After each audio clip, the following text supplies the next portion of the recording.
तो ये वीडियो इस मानवा का पहला एक्सप्लेनेशन वीडियो होने वाला है यूट्यूब के ऊपर। सो बिना किसी देरी के वीडियो को स्टार्ट करते हैं। कहानी की शुरुआत में हमें एक दूसरी दुनिया के बारे में बताया जाता है जिसका नाम अल्फा गार्ड होता है। हमें यहाँ पे बताया जा रहा होता है डीमन लॉर्ड ने युद्ध जीत लिया है और अपने सामने आने वाली सभी चीजों को उसने हासिल कर लिया है। वहीं पर वो डीमन लॉर्ड कहने लगता है तो ये इस दुनिया की सबसे ताकतवर आदमी थी, ये तो काफी आसान था। इसके बाद डीमन लॉर्ड कुछ नोटिस करता है, आसमान से काफी सारे एंजल्स उसकी ओर आ रहे हैं। उन एंजल्स को देखने के बाद डीमन लॉर्ड कहने लगता है कि मैंने कभी सोचा नहीं था कि गॉड कभी इस दुनिया के मामलों में भी दखल अंदाजी करेगा। इसके जवाब में एक एंजल बोलता है, तुमने बिल्कुल सही कहा, हम तुम्हें और इस दुनिया को राज करने नहीं दे सकते। इसके तुरंत बाद ही एंजल्स डीमन लॉर्ड के ऊपर अटैक कर देते हैं। वहीं पर हमारा डीमन लॉर्ड भी इनके ऊपर अटैक करने के लिए बढ़ता है। हम देखते हैं डीमन लॉर्ड का अटैक बहुत ज्यादा पावरफुल होता है, इसका इम्पैक्ट आप देख ही सकते हो। वहीं पर वो एंजल भी डीमन लॉर्ड के ऊपर काफी तगड़ा अटैक कर देता है। उस एंजल का अटैक भी काफी ताकतवर होता है। आगे हमें बताया जाता है डीमन लॉर्ड और एंजल्स के बीच की जो फाइट थी वो 3 दिन तक चलती है। अगले पल हम हमारे डीमन लॉर्ड को देखते हैं जो कि काफी ज्यादा घायल होता है, लेकिन उसने उस एंजल को मार दिया होता है। उस एंजल को मारने के बाद डीमन लॉर्ड कहता है कि यहाँ तक कि मैं भी इस बैटल को लड़ने के बाद काफी थक गया हूँ। तभी डीमन लॉर्ड किसी को नोटिस करता है जो कि डीमन लॉर्ड आर्मी की कैप्टन होती है। इसका नाम हमें स्टार बताया जाता है। स्टार डीमन लॉर्ड के ऊपर अटैक कर देती है। इसके अटैक से डीमन लॉर्ड बच जाता है और कहने लगता है, स्टार बताओ कि तुम ये क्या करना चाह रही हो, इस समय पे आके धोखा दे रही हो। स्टार बोलती है, यहाँ पे कोई भी ऐसा नहीं है जो तुम्हें मार सकता है। अगर मैंने पहले भी कोशिश की होती तब भी मैं तुम्हें मार नहीं पाती, लेकिन अब मैं इस पूरे जहां की मालकिन बन सकती हूँ। ऐसा सुनने के बाद डीमन लॉर्ड बहुत जोर से हंसने लगता है और वो कहने लगता है, क्या ही जवाब दिया है तुमने, मैं इम्प्रेस हुआ। स्टार कहती है, डीमन लॉर्ड ये पहले की तरह ही है। इसकी बात की जाए तो तुम कैसा फील कर रहे हो अभी? यहाँ तक कि तुम्हारे लिए भी अब ये पूरी तरह से खत्म हो चुका है, लेकिन फिर भी तुम्हारे पास वो रीइंकार्नेशन की टेक्निक है ना, लेकिन जब तक तुम उसे यूज नहीं कर सकते तब तक कोई भी दिक्कत नहीं है। वहीं पर डीमन लॉर्ड कहता है, तुमने पूछा कि मैं कैसा हूँ, खैर मैं तो काफी अच्छा हूँ। क्या कहा? अच्छा हूँ? वो भी ऐसी सिचुएशन में? तभी स्टार वहां पे एक चुटकी बजा देती है जिसकी वजह से डीमन लॉर्ड आर्मी पूरी तरह से डीमन लॉर्ड के ऊपर ही मारने के लिए उतर जाती है। कुछ देर बाद हम देखते हैं डीमन लॉर्ड को मार दिया गया होता है, जिसकी मौत पे स्टार बहुत जोर से हंसने लगती है। लेकिन स्टार को यहाँ पे क्या ही पता था कि डीमन लॉर्ड के लिए रीइंकार्नेशन तो बहुत छोटी चीज है, वो इससे बड़ी बड़ी चीजें कर सकता है, तो रीइंकार्नेशन क्यों नहीं। इसलिए हम आगे देखते हैं कि हमारे एमसी की आंखें खुल गई होती है। इसके बाद हमें टोक्यो नाम की एक दूसरी जगह को दिखाया जाता है। हमें बताया जाता है कि एक दिन डंजन दिखाई देनी शुरू हो गई। इस दुनिया के शहरों के अंदर सीन शिफ्ट होता है और हमें एक मॉन्स्टर को दिखाया जाता है जो कि एक साइक्लोप होता है। वहीं पर मिलिट्री उसके ऊपर बंदूकों से फायर कर रही होती है, लेकिन उन गोलियों का उसके ऊपर कोई भी असर नहीं हो रहा होता है, जिसको देखने के बाद सब लोग बहुत ज्यादा शॉक हो जाते हैं। तभी हम देखते हैं उस मॉन्स्टर के ऊपर बहुत बड़ा धमाका हो जाता है जो कि मिलिट्री ने ही किया होता है ऑफ कोर्स। इसके बाद मिलिट्री सोचने लगती है, क्या हमने उसे मार दिया? लेकिन इतने बड़े धमाके के बाद भी उस मॉन्स्टर को कुछ नहीं होता है। उस मॉन्स्टर को देखने के बाद डर की वजह से सभी लोग वहां से भागने लगते हैं, क्योंकि वो ना ही तो गोलियों से मरा और ना ही एक बड़ी मिसाइल से। लेकिन तभी उस भीड़ में से एक बच्ची जमीन पे गिर जाती है जिसके ऊपर वो मॉन्स्टर उसके ऊपर अटैक करने के लिए बढ़ रहा होता है। लेकिन वहां पर एक इंसान आकर उस छोटी बच्ची को बचा लेता है और तुरंत बाद ही उस मॉन्स्टर को एक ही हिट में मार देता है। बच्ची उसको थैंक यू कहती है और लोग उसके बारे में बात करने लग जाते हैं और वो लोग कह रहे होते हैं, ये तो एसरन का हंटर है ना। हमें बताया जाता है कि डंजन में से निकलने वाले जो मॉन्स्टर्स हैं उनके ऊपर एक स्पेशल तरीके का बैरियर होता है, जिसकी वजह से जो बुलेट्स हैं एंड जो मिसाइल्स हैं वो उनके ऊपर वर्क नहीं करती है। लेकिन जो लोग उन मॉन्स्टर्स से फाइट कर सकते थे वो भी वहां दिखाई देने लगे और उन्हीं लोगों को अवेकंड कहते हैं। और काफी सारे देशों ने मॉन्स्टर्स को मारने के लिए रिवॉर्ड सिस्टम को अपनाया और जो लोग भी अवेकन थे उन लोगों ने नई नई पार्टीज बनानी स्टार्ट की, नए नए गिल्ड्स बनाने स्टार्ट किए ताकि वो डंजन के अंदर मॉन्स्टर्स को मार सके। और उसी समय से हंटर्स के अंदर लालच जेलेसी आने लगी। सीन शिफ्ट होता है और हमें एक अपार्टमेंट को दिखाया जाता है जिसके अंदर से टीवी की आवाजें आ रही होती हैं और उसके अंदर न्यूज चल रही होती है जिसमें बताया जा रहा होता है कि इस दुनिया में अब सिर्फ हंटर्स का ही राज है। उस न्यूज को देखने वाला लड़का कहने लगता है, क्या कहा, हंटर्स का राज? हाँ वैसे ये बात सही भी है, क्योंकि सिर्फ टैलेंटेड लोगों के लिए ही ये राज चलता है। अवेकनिंग की क्वालिटी सिर्फ जेनेटिक्स की वजह से ही तय हो सकती है। जो लोग भी इस इंस्टीट्यूशन के अंदर हैं वो एक वो ऐसे हंटर्स के बच्चे हैं जिन्होंने 12 साल की एज में ही एप्टीट्यूड टेस्ट देकर अपनी अवेकनिंग पूरी कर ली थी। अलग अलग रैंक्स के अलग अलग ताकतें हैं, अलग अलग स्पीड्स हैं और अलग अलग स्किल्स हैं और सब कुछ अलग है। और ये एक ऐसी अदृश्य दीवार है जिसको लोग टैलेंट कहते हैं। चाहे तुम अवेकन हो या नहीं, इस दुनिया में सिर्फ दो ही तरह के इंसान हैं। अगर इसको सिंपल तरीके से बताऊं तो एक है जुल्म करने वाले और एक है जुल्म सहने वाले। और एक एफ रैंक का अवेकन किसी नॉर्मल इंसान से कम नहीं है और मैं तो उनसे भी बेकार हूं। इसके बाद हम एक फोन को देखते हैं जिसके अंदर से काफी सारी रोशनी निकल रही होती है, लेकिन सीन शिफ्ट हो जाता है और हमें उसी लड़के को दिखाया जाता है जो कि एक लड़की को बचा रहा होता है। खैर ये चीज उस लड़के की मेमोरी होती है। आगे वो लड़का बता रहा होता है कि हमारे ऑर्फनेज में बच्चों को इसलिए रखा जाता है क्योंकि उन लोगों का काफी ज्यादा हाई एप्टीट्यूड होता है। फिर वो आगे बता रहा होता है कि जब यूजुकी नाम की लड़की का टेस्ट हुआ, फिर ये कुछ रेयर नहीं है कि एक कमजोर लड़की काफी ताकतवर हो जाए और एक बचाने वाला खुद किसी के हाथों बचाया जाए। ये काफी ज्यादा बुरा लगता है। मैं अभी भी याद करता हूँ कि मैं उस समय क्या कुछ नहीं कर पाया था। यूजुकी जिसे सब जीनियस बुलाने लगे इंस्टीट्यूशन के स्टार्टिंग के समय से ही, उसे हंटर स्कूल में सभी लोगों से पहले भेज दिया गया। फिर हम देखते हैं कि यूजुकी उस लड़के से कह रही होती है कि मैं तुम्हें अब और ज्यादा नहीं बचा सकती हूँ। हीरो तो कमजोरों के पास खुद के लड़ने का एक तरीका होता है, इसलिए यहाँ से चुपचाप चले जाओ। ऐसा कहने के बाद यूजुकी वहां से चली जाती है। इन सभी चीजों को सुनने के बाद हीरो तो कहता है कि जब उसने कहा कि मैं कमजोर हूँ, मैं जानता था कि ये उसका काइंडनेस दिखाने का तरीका था, लेकिन फिर भी उसकी काइंडनेस मेरे दिल में चाकू की तरह चुभ गई। अब हमें प्रेजेंट का सीन दिखाया जाता है जहां पर हमें एक ट्रेनिंग के लिए डंजन दिखाई जाती है। ये एक ऐसी तरह की ट्रेनिंग है जिसे हंटर्स को पूरा करना ही होता है। अब वो लोग डंजन के अंदर चले जाते हैं जहां पर उनमें से एक लड़का कहने लगता है कि हम रिवॉर्ड्स को 9:1 के हिसाब से बांटेंगे। दूसरा लड़का कहने लगता है तुम लोगों को इससे कोई दिक्कत नहीं है ना। इन लोगों को देखने के बाद हीरो तो सोचता है कि ये लोग बहुत ज्यादा बेकार हैं, जैसे कि ये हमेशा रहते हैं। लेकिन तभी उनमें से एक लड़का कहने लगता है कि 1 मिनट रुको, क्या तुम्हें नहीं लगता कि तुम्हें रिवॉर्ड्स को काम के हिसाब से बांटना चाहिए? अगर तुम इतना ज्यादा मांगोगे तो मैं इस चीज को बिल्कुल भी नहीं मानूंगा। हम देखते हैं वो लड़का इस बात को सुनने के बाद उस लड़के के पास आने के बाद में उसे एक बहुत तगड़ा पंच मार देता है और वो लड़का कहने लगता है कि हमारी रैंक बी और सी है, तुम हमारे सामने इस तरीके से एक्ट कैसे कर सकते हो? हम तुम लोगों से बहुत ज्यादा अलग हैं, समझे? वो लड़का उसे अभी भी पीटे जा रहा होता है। ऐसा देखने के बाद हीरो तो उसे रोकने जा ही रहा होता है, लेकिन उसे फिर कुछ रियलाइज होता है कि यूजुकी की बातें बिल्कुल सही थी। कमजोरों के जीने का अपना एक तरीका होता है, इसलिए मुझे यहाँ कुछ नहीं करना चाहिए। फिर आगे हीरो तो सोचता है कि मैं कितना ज्यादा बेकार। अगले सीन में हम देखते हैं कि दूसरा वाला लड़का उस पहले वाले लड़के को रोकने लगता है और कहने लगता है कि ये बहुत ज्यादा इनफ हो चुका है, अब तुम्हें इसको मानने की कोई जरूरत नहीं है। जिसे सुनने के बाद वो लड़का कहने लगता है कि तुम चाहते क्या हो, दूर हटो मुझसे। दूसरा वाला लड़का उसे समझाने लगता है कि अगर तुमने इस लड़के को अभी मार दिया तो हम इसके बिना ट्रेजर चेस्ट को नहीं खोल पाएंगे, इसलिए जब हम डंजन से बाहर निकल जाएंगे तब तुम इसे पेट भर के मार लेना।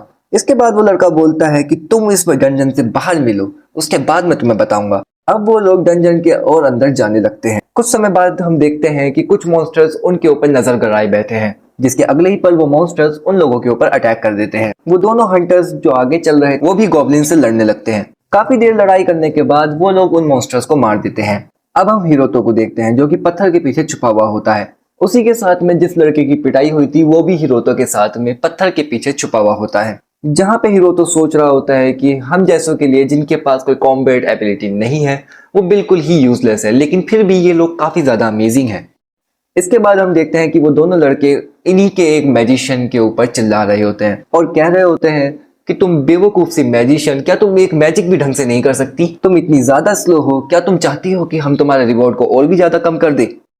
वहीं पर हीरो तो उस दूसरे लड़के से कह रहा होता है कि मुझे माफ करना कि मैं तुम्हारी कोई भी मदद नहीं कर पाया, लेकिन फिर भी तुम काफी ज्यादा अमेजिंग हो, तुमने उन दोनों के खिलाफ बोलने की कोशिश की। ऐसा सुनने के बाद वो लड़का हिरोतो से कहता है खैर तुम उस सिचुएशन में क्या ही कर सकते थे, हालांकि ये एक शुरुआती डंजन है, लेकिन हम फिर भी यहाँ पर अपनी जान पर खेल कर आए हैं, इसलिए मुझे लगा उन लोगों को इतना ज्यादा लेने देना बिल्कुल भी सही नहीं होगा। आगे वो कहता है कि मुझे पैसों की जरूरत है। हिरोतो उससे पूछता है क्या कहा, पैसे? आखिर तुम्हें पैसों की क्यों जरूरत है? वो लड़का हिरोतो से बताता है कि उसे अपना खुद का नॉन प्रॉफिट हंटर गिल्ड खोलना है। जो हंटर गिल्ड अभी है वो बिल्कुल भी गरीबों के बारे में नहीं सोचते हैं। आगे वो लड़का हिरोतो से कहता है कि डंजन के अंदर जो पोशंस होते हैं, क्या तुम्हें पता है कि वो कितनी ज्यादा जिंदगियां बचा सकते हैं? ऐसा कहा जाता है कि डंजन के अंदर गिरने वाले जो पोर्शंस हैं वो काफी ज्यादा मिस्टीरियस होते हैं और जिन बीमारियों को ठीक नहीं किया जा सकता इनके थ्रू उन बीमारियों को भी ठीक किया जा सकता है। हिरोतो उससे कहता है कि मैंने सुना है कि एक पोशन के लिए भी काफी ज्यादा मनी लगता है। वो लड़का हिरोतो से बताता है कि मेरी बड़ी बहन को एक भी पोशन नसीब नहीं हो पाया क्योंकि हम बहुत ज्यादा गरीब थे।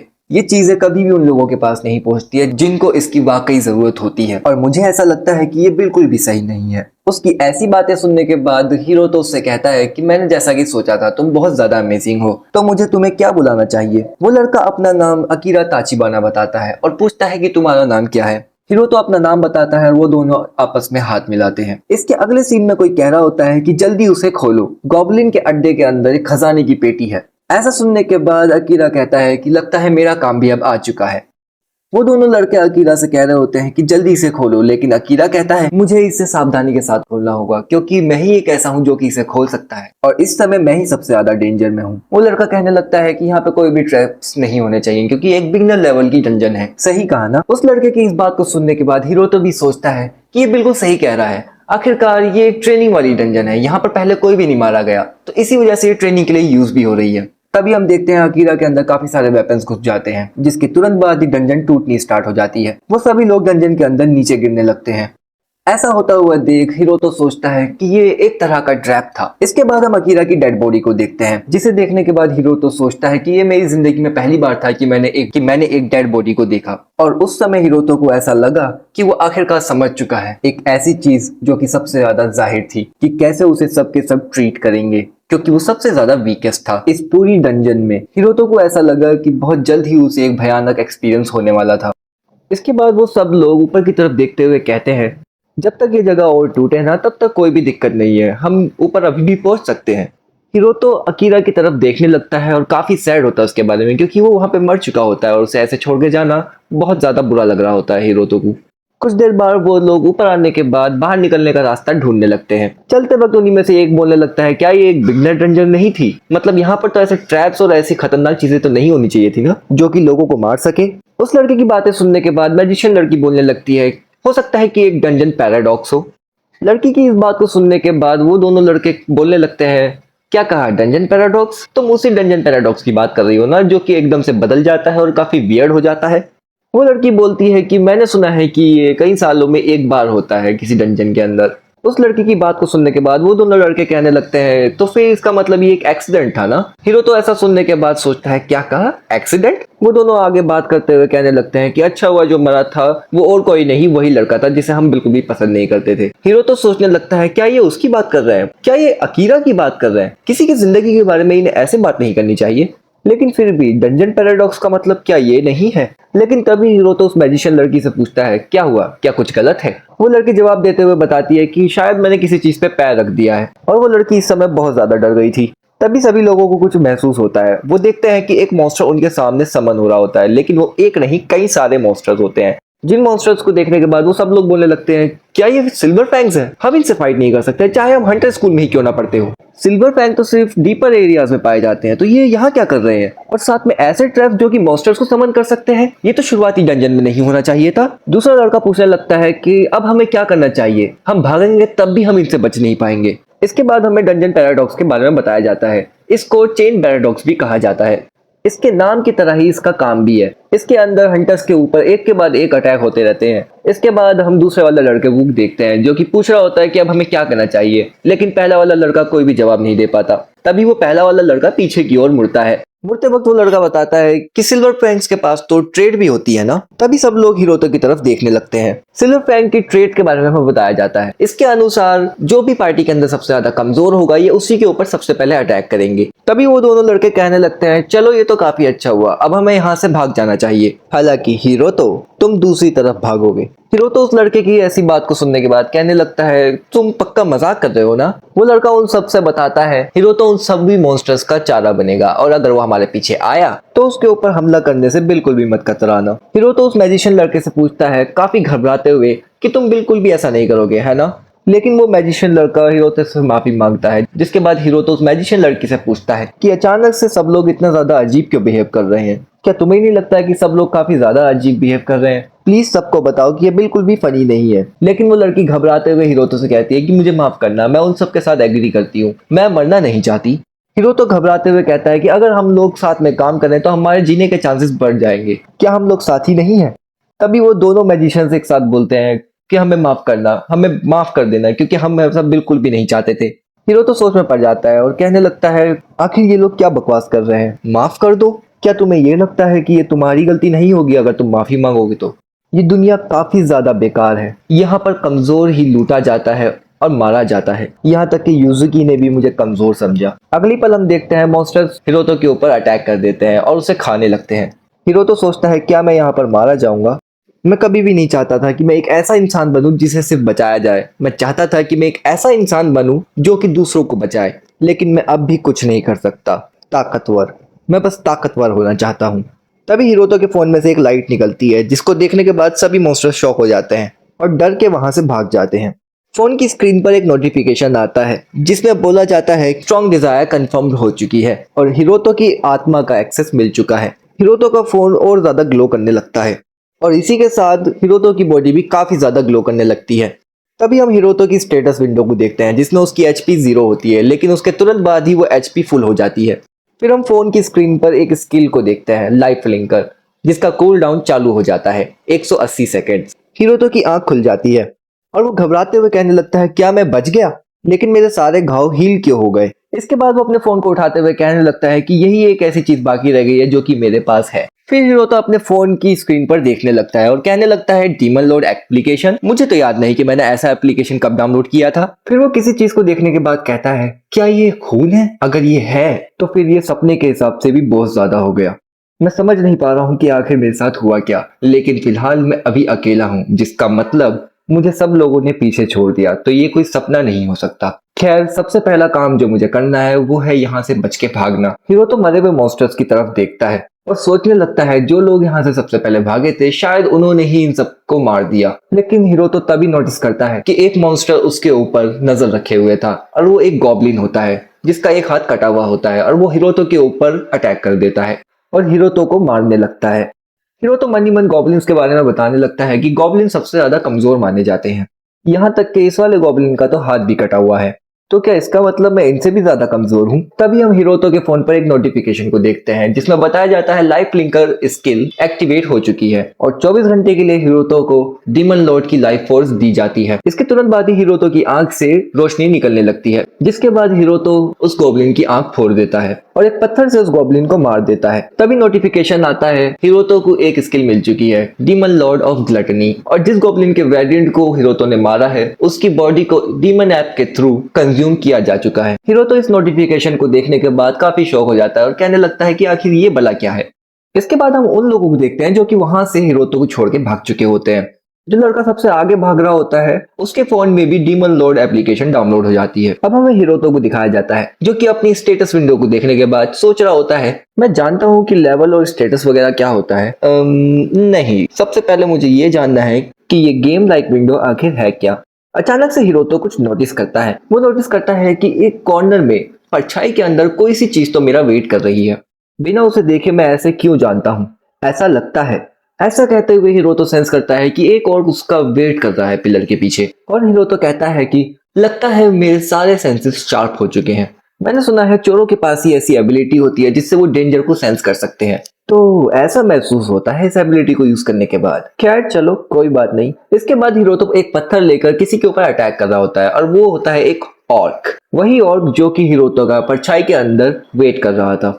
हिरोतो उस ऑर्क की आंख पे अटैक कर देता है जिसकी वजह से वो ऑर्क काफी जोर से चिल्लाने लगता है और उस ऑर्क की आंख से काफी खून निकलने लगता है। लेकिन हिरोतो उस ऑर्क के ऊपर लगातार हमला किया जा रहा होता है और हमला करते वक्त हिरोतो सोचने लगता है मैंने जो अचानक से हमला किया था वो बिल्कुल सक्सेसफुल रहा, लेकिन इसका कुछ ज्यादा फायदा नहीं हो रहा है। ये काफी जाहिर है कि ऑर्क्स गॉब्लिन से ज्यादा ताकतवर होते हैं, इसी वजह से भले ही मैंने इसके ऊपर अचानक से अटैक किया लेकिन इसका मतलब ये नहीं है कि मैं जीत सकता हूँ। यहाँ तक कि मैंने अपनी मौजूदा ताकत के साथ इस पत्थर को यूज किया लेकिन इसे कोई भी डैमेज नहीं होगा। अगर ऐसा है तो फिर मेरे पास कोई भी चारा नहीं बचा है इसे लगातार मारने के अलावा। कुछ देर बाद हिरोतो ने उस ऑर्क को मार दिया होता है तभी सिस्टम बताता है कि उसने एक ऐसे ऑर्क को मारा है जो अल्फा गार्ड में एग्जिस्ट नहीं करता और ऑर्क की बॉडी डीमन लॉर्ड एप्लीकेशन के थ्रू कंज्यूम्ड की जा चुकी है। अब हिरोतो अपनी स्टेटस विंडो की तरफ देखता है और कहता है कि मेरी सिर्फ ताकत ही बढ़ी हुई है। तभी हिरोतो एक पत्थर को उठाकर एक ही हाथ से तोड़ देता है। ऐसा करने के बाद हिरोतो काफी ज्यादा चौंक जाता है और कहता है, क्या मैंने सच में अपने एक ही हाथ से इतने बड़े पत्थर को तोड़ दिया? आखिर मेरे जैसा एक कमजोर इस पत्थर को कैसे तोड़ सकता है? हिरोतो अपने सिस्टम के बारे में कुछ चीजें बताता है, वो चीजें जो कि उसने अभी तक अपने सिस्टम के बारे में जानी है।